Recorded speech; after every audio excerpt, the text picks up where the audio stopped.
Hello and welcome back to another episode of the Imperfectly Empowered podcast. I am your host, Fulmer. Today, I'm excited to introduce you to Leslie Bobb. Leslie is an integrative nutrition coach and health consultant, passionate about helping others improve their health with food. Here to share her expert advice on nourishing your body to amplify your impact, welcome nutritional pro, Leslie Bobb. Hi. Hi, how are you? Good. How are you? I am good. Where is the barn that you're at? I'm outside of Nashville. Oh, yeah. Uh-huh. Yeah. Wait, you're not from Nashville though, right? No, I live in Virginia, Yeah. but Okay. in Okay. addition to BBG, I volunteer with an organization that's based here, That's and they're having awesome. their big like annual gala fundraiser event this week. So I just Oh, decided to come. Yeah, just come that's stay. awesome. Everybody. Yeah, it's pretty fun. I love that. I love that. Well, welcome to the podcast. And for those of you listening and watching, we were just addressing she's sitting in a barn that somebody has redone. Is it like a normal size barn? Like it's a big barn and just was redone for office space? Yeah, it's a like a legit real red barn. But it I has a love it. like a loft up here. Yeah. And then there's just a lot of tech stuff up here because this Yeah. is sometimes like the intelligence control center for Gotcha. the It looks like a organization. barn on the outside, but on the inside. Right. That's awesome. Welcome to Nashville. Well, Yeah. it's such an honor to have you on the show. Leslie and I met at a conference with a group called the Brand Builders Group. I mean, if you have been with me since the beginning, you've met a lot of people from Brand Builders Group on the show. But tell me, Leslie, a little bit about your background and how you even got into integrative nutrition. I mean, it's a pretty specific, niched down field, and I would love to hear your story and what brought you there. Um, Thank you for asking. And I'm like super honored to be here. So thanks for having me. But Oh, um I always joke that I like this is like the last field I thought I would be in. When I was a kid, I just did not, none of this stuff was even on my radar. My mom did the best she could, but my like 3 square meals a day all came out of a rectangular box. So yeah, yeah. I didn't have any concept of like health other than what they taught in like that one like week of health class in school. That's exactly right. Yeah, so I grew up like Which a all we typical. remember from that is sex education, right? None of us remember the health part of that. I actually, the only thing I remember is when they would give you those plaque tablets for your teeth. Did Mm. they ever do that? Teach you how to brush your teeth? Nope. They used Apparently, we did not deserve that kind of education. they used to give these little tablets that showed your teeth, like what plaque was on them when they were teaching you how to brush your Oh, teeth. And it was always oh. like fun, but also a little like you didn't want to like be the person with gross teeth in Yeah, class, no right? kidding. You know what? So My kids need that. Let's bring that back, people. They bring need back the that. plaque. I mean, they were probably like Seriously. 10 carcinogens or something because in the 80s we liked to poison kids as much as we could. But speaking of, I grew up on a typical like 80s convenience diet. And so Yeah. it just was not on my radar. My business partner grew up Yes. with like And it wasn't farm on our food. mom's radar, right? It wasn't on Right. their radar either. Yeah. Right. Yeah. They were doing the best that they could since the Right. 50s. They were just, or 40s, maybe even, they were like, hey, we can make your life easier with these microwave meals, you know? Right. Right. So anyway, I didn't really get into any of this until I one day living my best like dumpster fire life made a human, and then I realized I needed to like know how to actually feed it and help it be Mm, healthy. So when my son was born, it was just really a game changer for me as far as paying attention to what I was mm, doing and how it affected my health and how it was going to affect his health. And I just this was like sort of earlier internet days. So Google was not like the resource. All I mhm. had was like the food pyramid. And, I just started digging and started finding out all of these things that I was like, what? That's not what I've Mm. heard my whole life. Um, and it I was think very that's an overwhelming. interesting it's an interesting point to pause on just for a second because we forget this and you are very young. Like this goes to show how quickly technology has grown and Yes. just Yeah. our ability to access information, whether it is good or bad information. I mean, the fact that you growing up, or even I don't know what age you were in this phase of your life that you're talking about, you did not have access to the internet. I mean, that is really something to like think about when it comes to just obtaining information, that for good or for bad, we now have all of this information at our fingertips.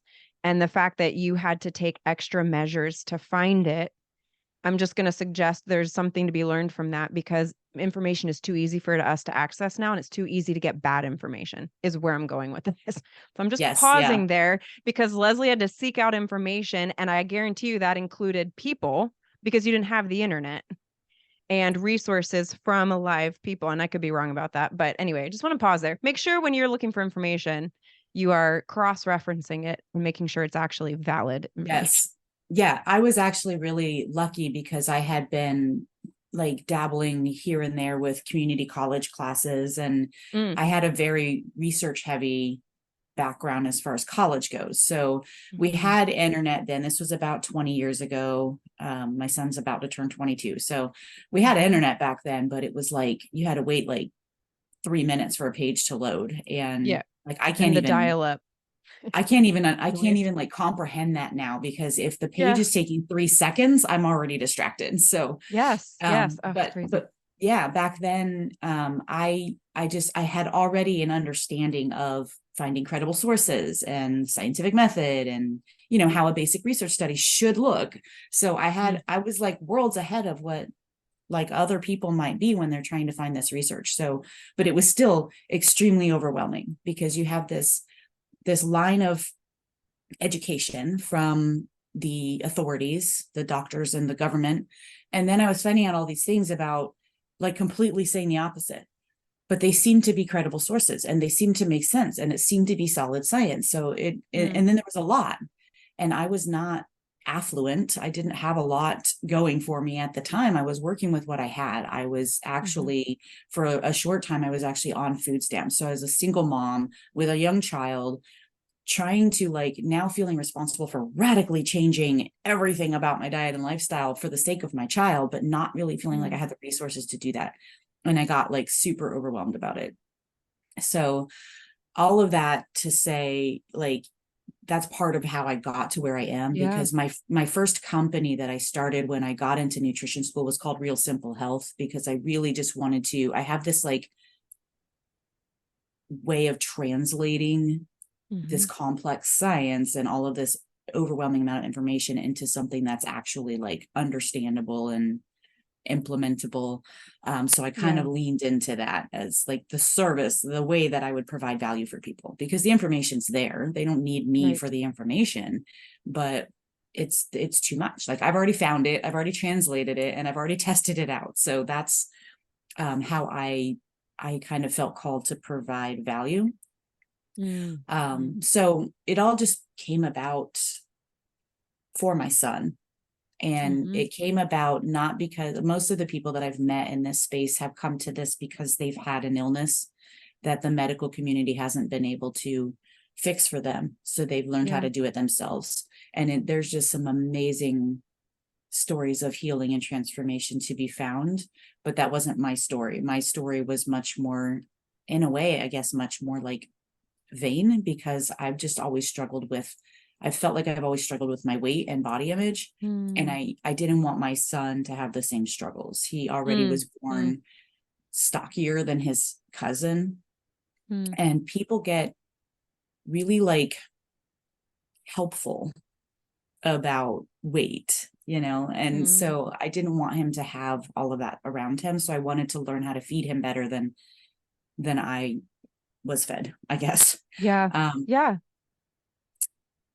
So through that, I found my way to nutrition school, and I didn't necessarily find all of secret magic. I mean, I know what you do in your past a little bit, so you know there isn't a magic answer for that. Like you have to just do the work and do what's right for your body.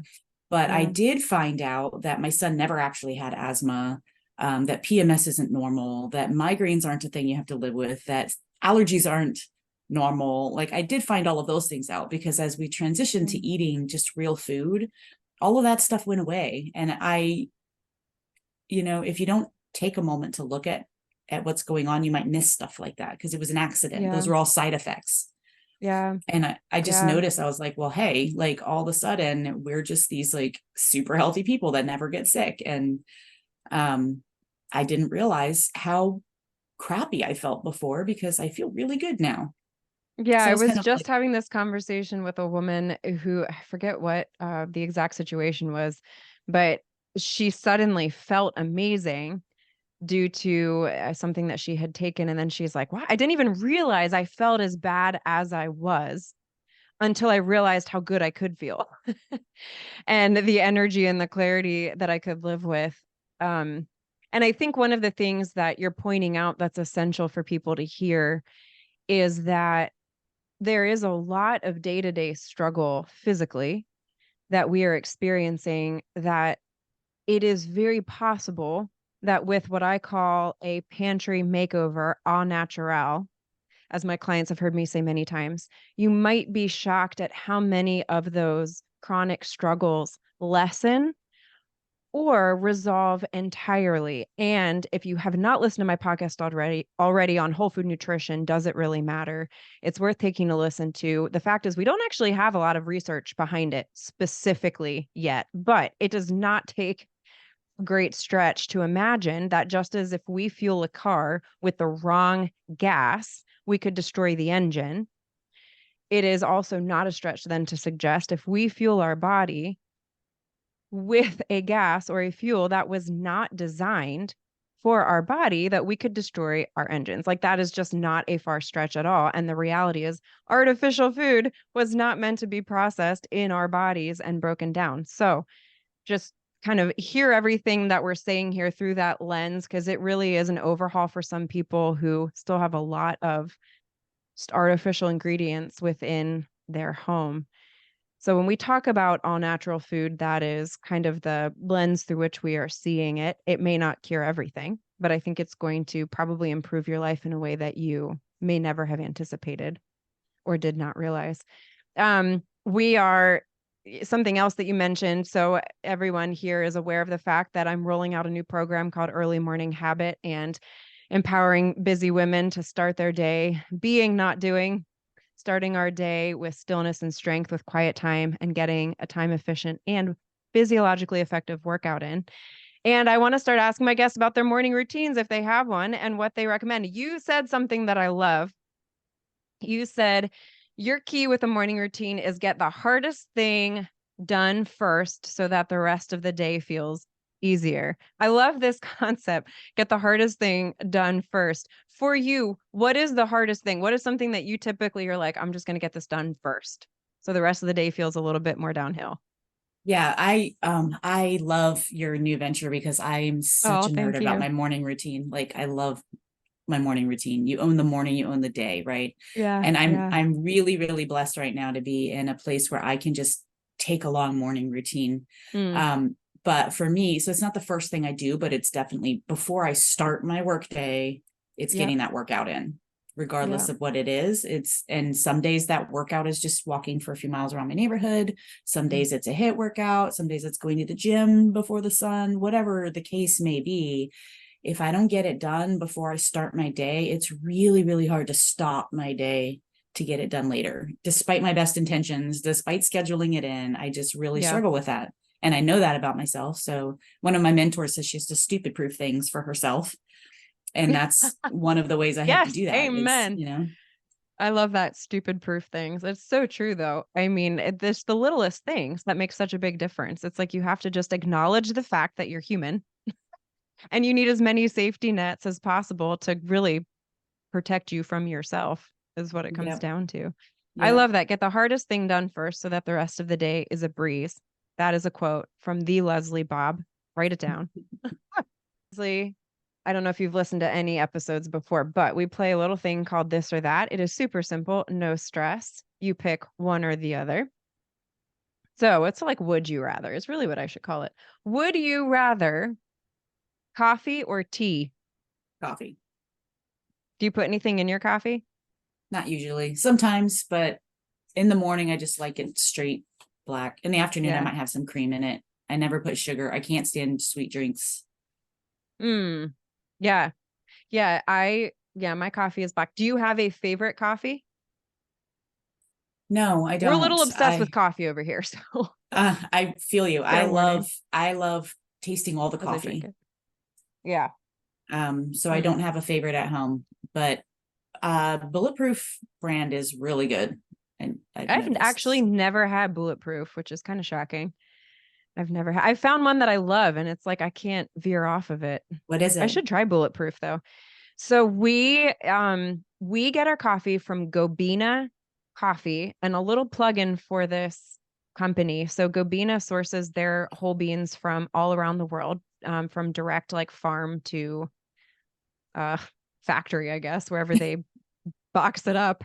But Gobina is specifically partnered with an organization called Lifesong for Orphans.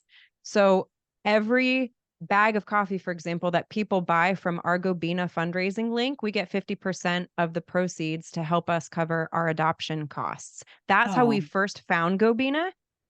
And now I'm obsessed with it because it's literally the best coffee I've ever had. So even once we've brought our son home and our adoption is complete, I will continue to buy from them because all of the proceeds go to helping parents that's raise awesome. funds for adoption. Yeah, and the coffee is legitimately amazing.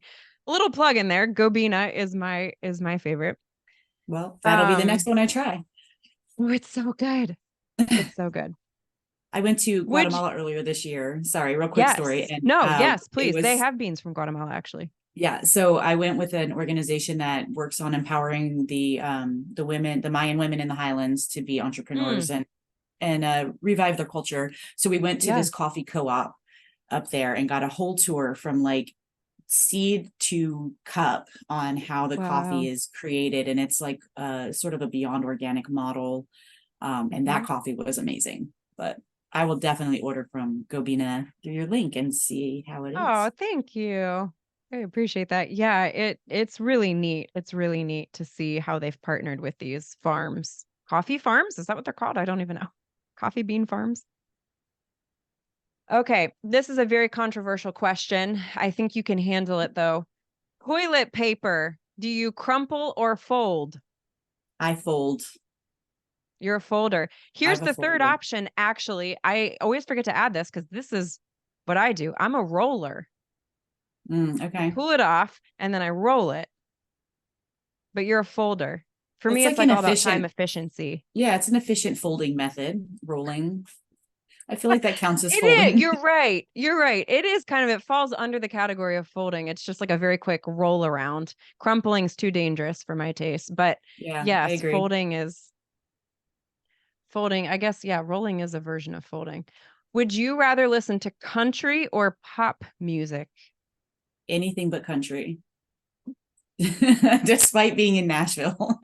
She's in Nashville. You better be very careful. There's people going to be running, I shooting, know. and breaking down your door. You I might just never be allowed back. I never got the country vibe. I don't, Yeah, some it's just not my don't. thing. Yeah, never been bitten by it. We love country over here. So who do you listen to? Let me ask you that. Who would be the first Literally, person you'd turn on your? like I listen to literally everything but country.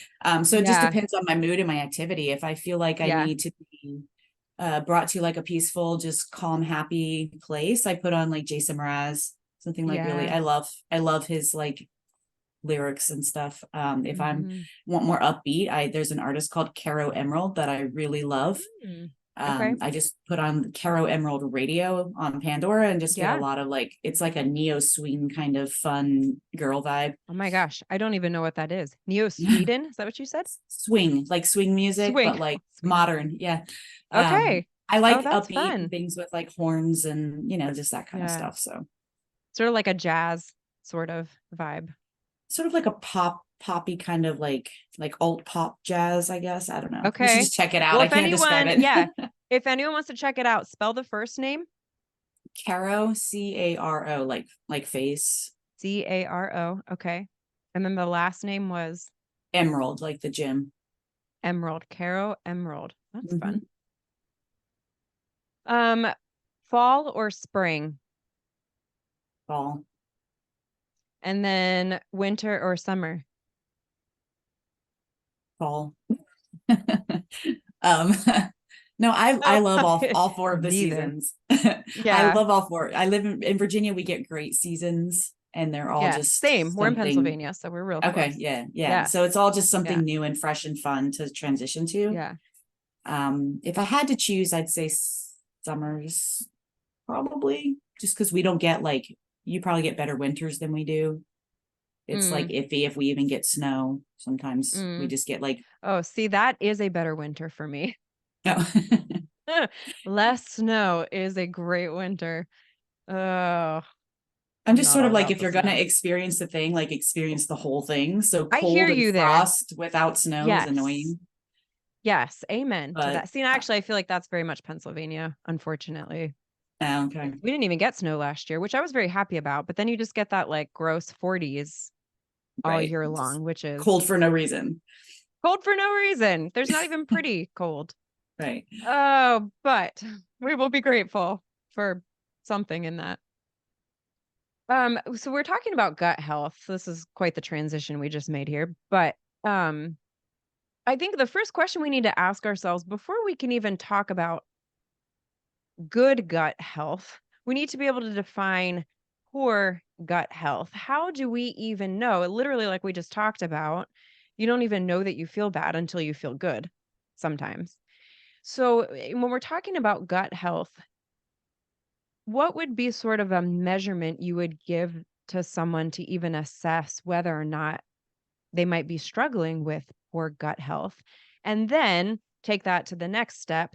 How does poor gut health affect brain function? Because that's your whole, the gut brain connection is one of your specialties. So tell us how we know we have poor gut health, and then consequently, how poor gut health might be affecting really just the rest of our life.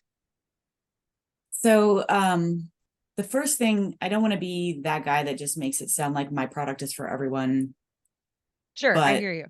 um But my product is for everyone. right. But the first thing you need to know is that our modern lifestyles are like designed detrimentally to gut health. Yes. So even if you're Mm, fine, it would still benefit you to focus a little bit on just some gut nourishing practices, because mm, everything that you do throughout your day is probably kind of wearing down your gut. So just like your car, you used a car metaphor earlier, just like your car needs some routine maintenance because just the wear and tear of the road is hard for it. Your gut also similarly needs some routine maintenance, just because, you know, all of the things that we're exposed to and experiencing on a day-to-day basis is hard for it, and it can eventually break down. And by the time you experience any symptoms, that process has been happening for a long time. So mm. it's better to just kind of preemptively heal your gut before waiting until you wait, you know, and not wait until you get symptoms. That being Yeah. said, what symptoms can look like vary drastically from person to person, because your gut is like, it's like your skin inside your body. It's the barrier from the outside world on the inside of your body. And if something gets through it, it can create havoc in your body, but that might look differently depending on how your body responds than how my body might respond. Mm. But some very common symptoms of poor gut health, the most common, lowest hanging fruit are digestive issues. So a lot of my clients, they have trouble eating, basically. Food may cause them pain or headaches or lethargy. They might get sleepy after they eat. They might get an overactive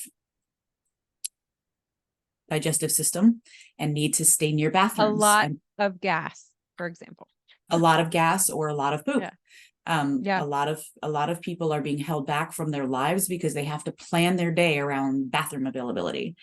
Hmm. Some people don't go much at all, and that's also a symptom of gut damage. Heartburn, acid reflux, gas, too much poop, too little poop, all of these things, pain, all of these things are like very obvious gut health symptoms. But what a lot of people don't know is that gut health, gut damage can also contribute to autoimmune disease, chronic pain, allergies, particularly skin conditions, and then also mental health problems. You could get headaches, you can get brain fog, trouble concentrating or focusing, depression, anxiety, even things so drastic as autism and schizophrenia and bipolar disorder and Parkinson's disease and Alzheimer's disease have all been linked recently in studies to the microbiome. So if there's anything wrong with you, you may have gut damage, basically is the short answer. Mm-hmm. And then how ultimately, I mean, you kind of already hit this, how it's almost like a reverse. If you have some of these issues, then you probably have poor gut health.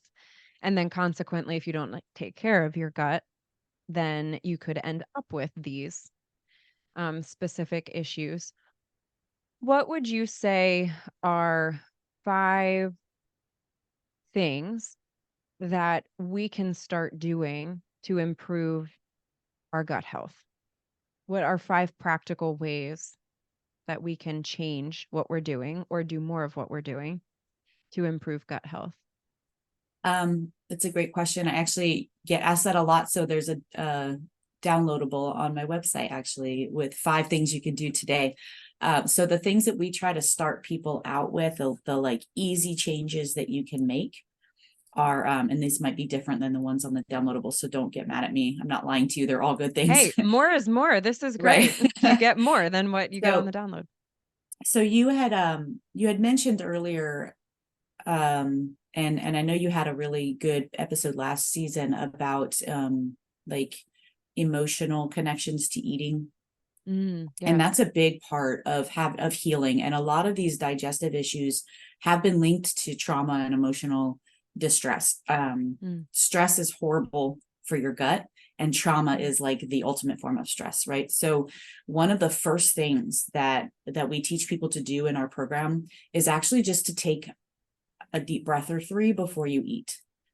Because down-regulating, switching from that fight or flight to the rest and digest. I don't know if you've ever heard that No, phrase, I love that. Say that again. Say that again. Yeah. The opposite of fight or flight mode is rest and digest mode. So when you're running from a tiger, which again, our bodies, I say again, because so many people talk about it, but our bodies don't know the difference between running from a tiger or having a performance review with your boss or the kids being late for school. That level of stress is meant to be intermittent and acute, not chronic. And we're in chronic states of stress. So we're always in this fight or flight mode. And that when you're in that mode, your body is really, really smart. And it takes all of your resources, your blood flow and that sort of stuff, and puts it to your heart and your extremities so that you can run or fight or whatever it is that you need to do. It's not worried about digesting the burger you ate for lunch if it thinks you're going to get eaten by a bear. It's just going to take the resources away from your gut and digestive system to put it into your legs so you can run from the bear. And then the hamburger just sits there. So what we want to do is shift from that high energy state of fight or flight into the opposite of that, which is rest and digest. When you're safe from the bear, then your body knows, okay, now we can digest, now we can sleep, now we can heal, now we can assess any damages and work on, all of that kind of process. It doesn't happen in the fight, it happens after when you're safe. So it's really important to let your body know, hey, we're safe right now. This is okay. Yeah. We're good. We're safe. So just taking a breath, 2 or 3 breaths, really deep belly breaths before you eat is just going to do wonders for how well you're able to pull the nutrients from your food, break that food down and pass it through your body, and how well it's going to nourish you on the inside. Just so many of us anyway just need to tell ourselves, hey, I'm safe. We're safe. Yes. We're okay. Yes. Deep breath. Right. Sorry. Quick 5. I don't do quick, apparently. So that's hey, this 1. is great. Number 1, breathe before you eat. That's a great lesson for all of us. Breathe Absolutely. Before you eat. Another great one is just moving your body. Your body needs to move. That doesn't mean doing intense workouts 3 times a day. It just means moving your body. You can walk, you can do yoga, you can stretch, you can just get up and whatever you need to do, just move your body. The more you can stay in motion throughout the day, the better that is metabolically, as I'm sure you know very well. But taking a walk after you eat actually helps on multiple levels with digestion, but also just on where you store those calories that you just ate. Like it opens up the glucose channels to your muscles so that your muscles are taking in the glucose and not, your fat cells and your liver and stuff like that. So it helps you process the food probably in ways that you would prefer to do. But it also helps you digest the food. So if you just, I love that, you guys. That's a practical tip right there. And that's a great sense of like, if I'm going to move at some point in my day, right there is where you can move. So as y'all have heard me say before, movement's not the same as exercise. Leslie literally just said that as well. So we're talking about that non-exercise activity thermogenesis, where we want to improve our metabolism, our resting state. This is a way to do that. Eat lunch and then go for a walk. You don't have to be in workout clothes. Just eat lunch, go for a walk. yeah, it Love doesn't it. have to be a Sorry. long Number walk. 2. No, you're Yeah, good. right. Walk for 10 minutes. Fresh Like it air. doesn't. Yeah. Yeah. So anyway, so that's number 2. Number 3 is water. Particularly first thing in the morning. So one of the things my business partner always teaches people is that when you're sleeping, your body is kind of basically like cleaning itself up, clearing itself out, repairing things. So it's basically the cleanup crew comes in, bags up all the trash and puts it on the curb. Now in the morning, either the trashmen can come and take the trash away, or the trashmen don't come and the raccoons come and bring all the trash back in the house and spread it all over the neighborhood. So if you want the trashman to come and take the trash away, drink a glass of water first thing in the morning before you do anything else.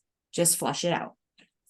So that's one, that would be tip number 3, is just start your day with a nice big glass of water.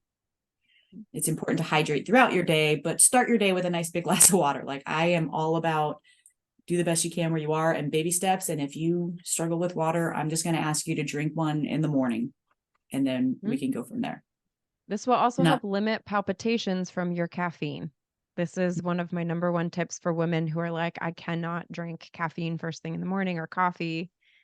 You probably need to be drinking more water first thing in the day. Anyways, excellent. Start your day with water. I love that our tips are like the same, because it like there are certain things that I'm sure you've noticed too, just no matter what like context you're looking at, like there are certain things that are just good for you. Period. Yes. Yes, absolutely.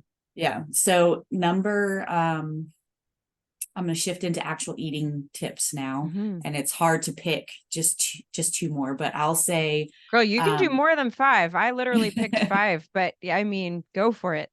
So I would say, the number 4 would be eating fermented foods. Studies show time and again, fermented foods. Oh, fermented. Yes. Yeah.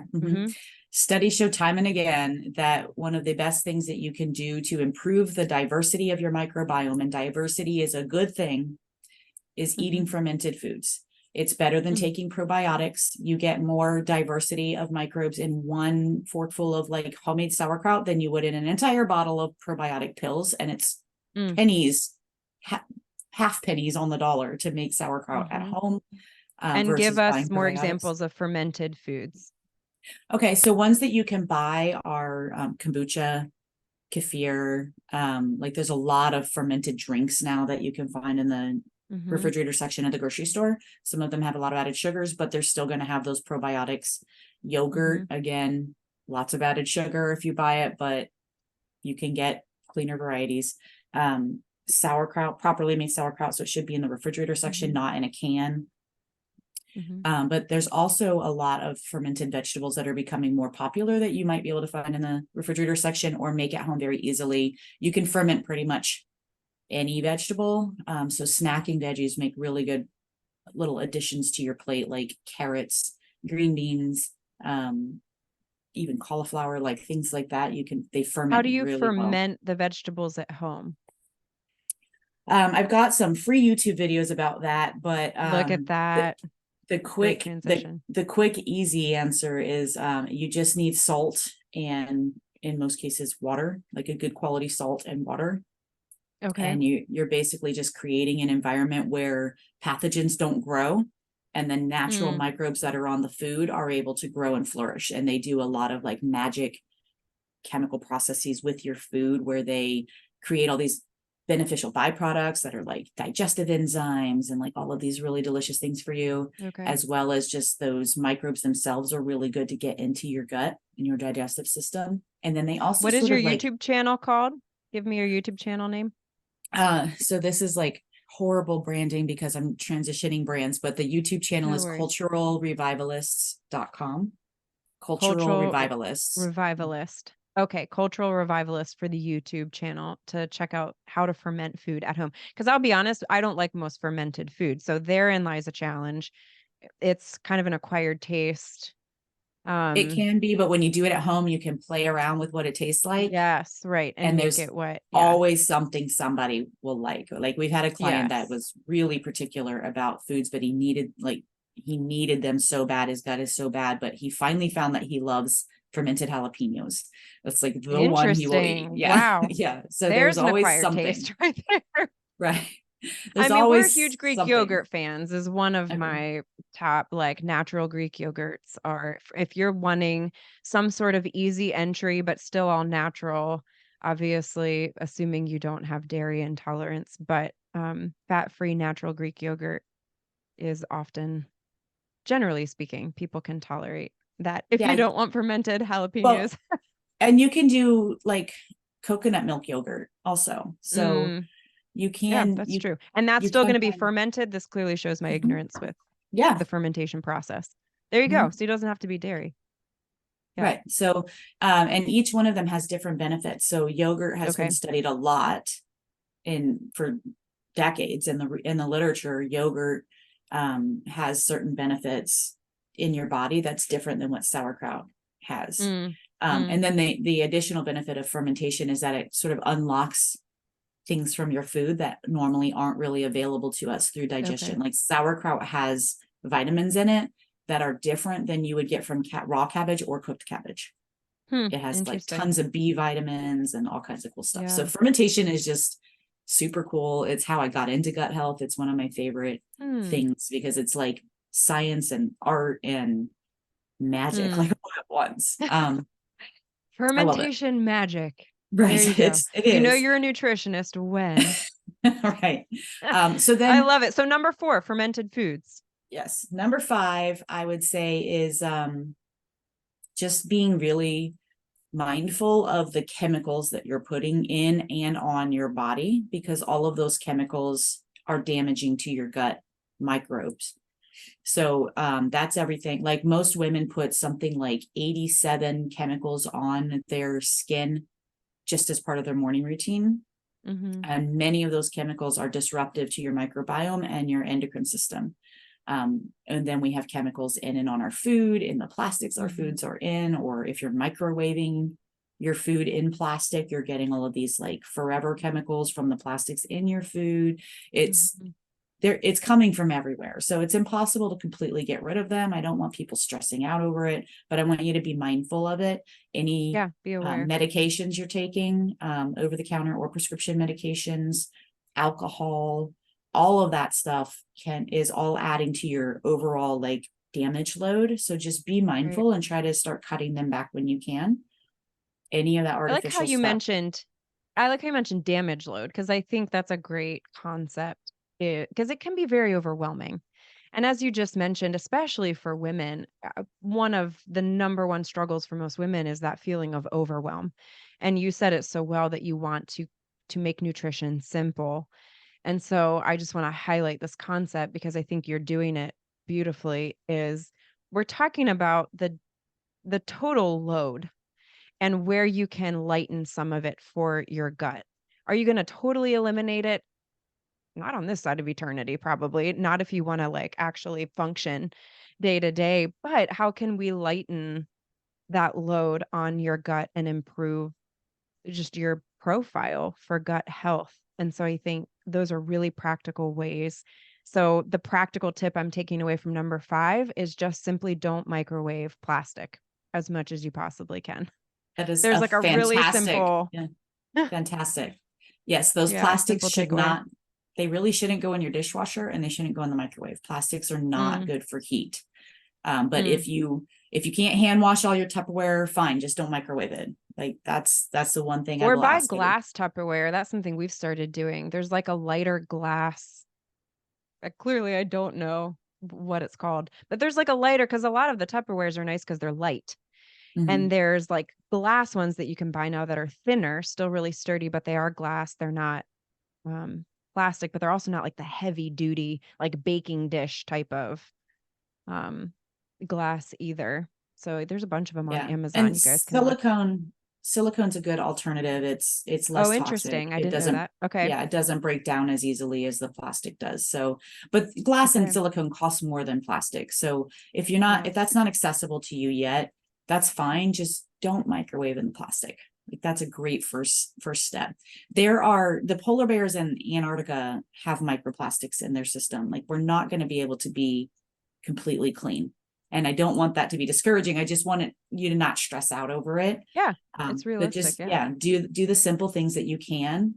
And Hmm. when I was starting on, I picked one thing because Yes. like I said, I was overwhelmed and I didn't have a lot of resources. And I just decided I was not going to buy anything with high fructose corn syrup in it. Mm. And that shift alone changed so much about my diet. And that's all. I didn't Mm. worry about any of the other chemicals on the ingredients list. I just checked to see if it had high fructose corn syrup in it, and I didn't buy it if it did. I Another, love that. You guys, yeah, if you have not already done a pantry makeover on Natural, then that is such a great way because you will be shocked how much that eliminates. I mean, you guys, your ketchup, it will change what you buy. Ketchup. Like you bread, do not even realize how much sugar is getting. bread, bread can have it Yes, in it. bread. Yes. It's ridiculous. Yes. You don't need that in Yes. bread. Yes, you guys, It's fun fact, crazy, this but is the reality. We use something like high fructose corn syrup, for example, pretty much more than any other country in the world, meaning we are adding more sweeteners to our food than most of the rest of the globe, which is why when you travel, the food tastes so drastically different. Oftentimes it is because it is not nearly as sweet. So there's so yeah. many reasons. That's a great, I love that. It's very simple. One thing, Mhm. that would be a great And way to start. yeah, so if you struggle with obesity or diabetes, that's a great one to start with. If you Yep. have children, especially if your children struggle with things like ADHD or mood regulation, I would say instead of that one, I would start with removing artificial food dyes. Like just that Mm, one change is going to make a mm, huge difference in the lives hmm. of your kids. So Love that. yeah, So many tips, so many tips. We already went way beyond 5 tips, which I love. What you have a program that you wasn't sure the name of it. It's literally like Nourish Your Body, Amplify Your Impact, and it's an awesome. I love what you guys do. But tell us a little bit about how practically you can help people move forward with these types of changes. yes, thank you. This is actually it's an newly organized framework that we have. So I'm really actually excited about it. So I'm glad that you asked me and gave me a chance to share. Nourish to Amplify is the company name. Mm. Um, and that's why I said it was horrible branding because cultural revivalist is an old thing, but we're working on We're all that. works in progress. Like, I mean, right, welcome to the business world. right, Absolutely. exactly. So Nourish to Amplify is the company name. That's the website, Nourish to Amplify, I love that. because that's what we're trying to do. We're trying to nourish high performers and entrepreneurs and business owners so that they can amplify their impact in the world, because there are so many of us, women especially, but also men. We have a mission, we have a purpose, and we're being held back from it because of all of this stress about food and our health. And like it dawned on me one day what world problem I might have been able to solve if I hadn't spent so much of my energy obsessing over what I'm supposed to be eating, when, how Mm. much, how I look, what to Yes. wear, like all of that stuff. So Amen. all of that has gone into the over 2 decades of education and practice that my business partner have combined. We have like at least half a dozen degrees. All of this stuff has all come Mm. and culminated in this framework that we use to help people break free from all of that and really just be 100% themselves in their lives. And it actually spells light, which is a lot of fun in my Mm.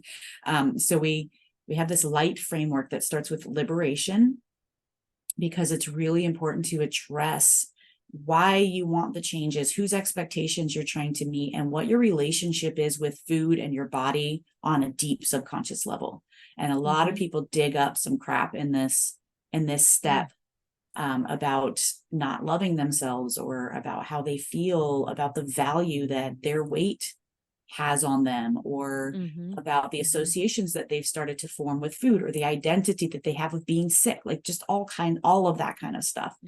Societal expectations of how our bodies should look and what they should, how they should work, all of that.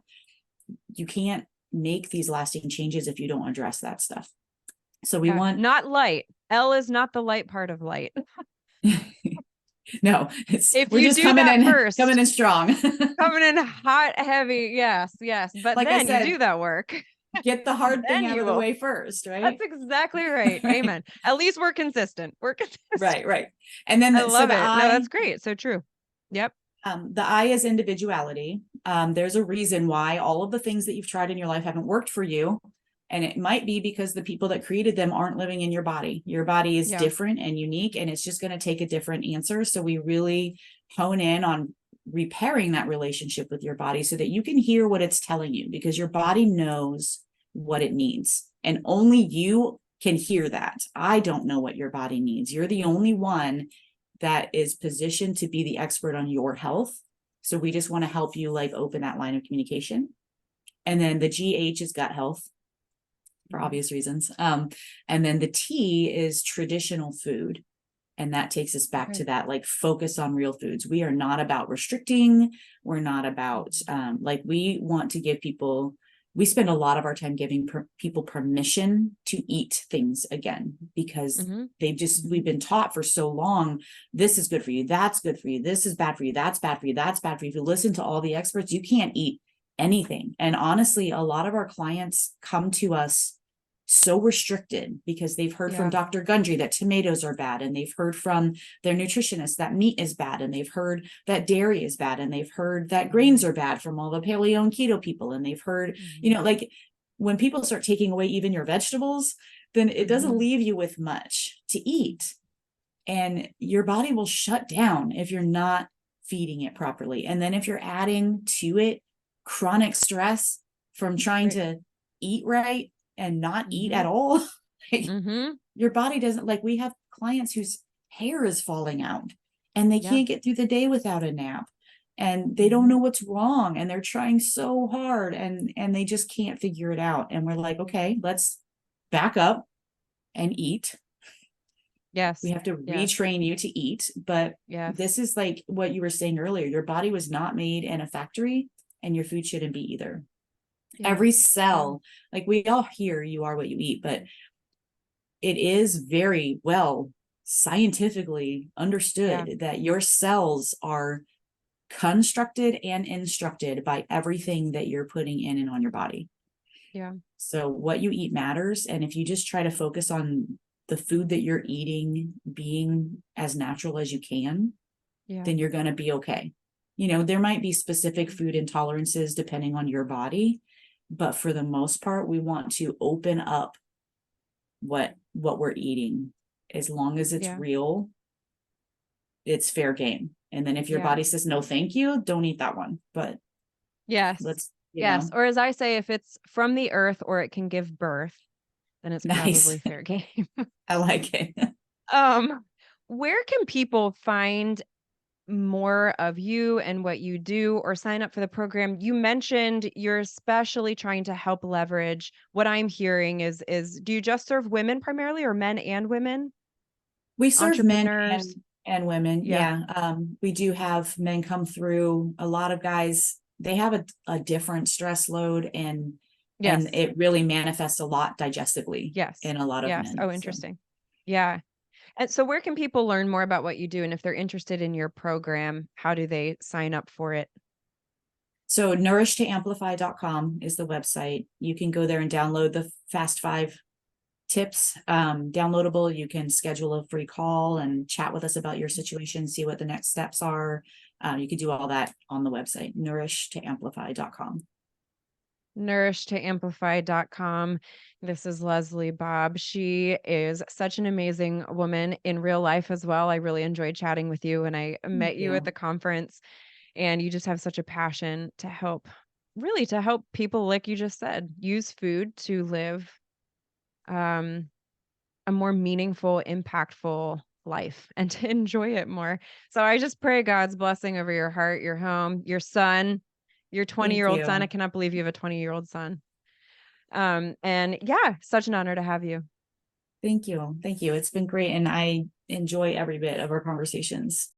Thank you for watching the Imperfectly Empowered podcast. Be sure to subscribe to the channel by clicking below. And if you missed our last video, then be sure to check it out right here. We'll see you next time on the podcast. Your story matters and you are loved.